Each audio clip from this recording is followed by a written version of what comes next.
खरवस तुम्हाला आवडतो का? मला तर प्रचंड आवडतो. चला तर मग ट्राय करूया आपल्या कोकणी पद्धतीचा खोबऱ्यातला खरवस. लहानपणी वाडीत कोणाची गाय वियाली की पानाच्या द्रोणात अगदी 2 ते 3 तुकडे खरवस मिळायचा. मग आम्ही घरात सगळे वाटून खायचो, कारण खूप सर्रासच खरवस मिळायचा. शहरात आल्यावर पहिल्यांदाच कळलं की इथे कोणत्याही दूध डेअरीमध्ये तयार खरवस किंवा चिकाचं दूध कधीही मिळतं. तयार खरवस खाऊन पाहिला पण काही मजा नाही, म्हणून आज चिकाचं दूध घरात आणून घरीच ट्राय करायचं ठरवलं. ओल्या खोबऱ्याचे काप करून त्यात 2 ते 3 वेलची व जायफळ किसून टाकली. पाव लिटर चिकाच्या दुधात मी थोडं नॉर्मल दूधही टाकलं. मग त्यात तयार वाटण मिक्स करून घेतलं. थोडा गूळ किसून टाकला. झालं. इतकी सहज आणि सोपी रेसिपी आहे ही.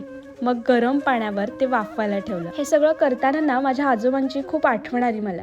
त्यांची गाय वियाली की पहिला खरवस आणि चिकाच्या दुधाची बॉटल घेऊन ते घरी हजर असायचे. काही महिन्यांपूर्वी ते आम्हाला सोडून गेले, पण त्यांच्या प्रेमाच्या आयुष्यभर पुरतील एवढ्या आठवणी सुद्धा ते आमच्यासोबत ठेवून गेले.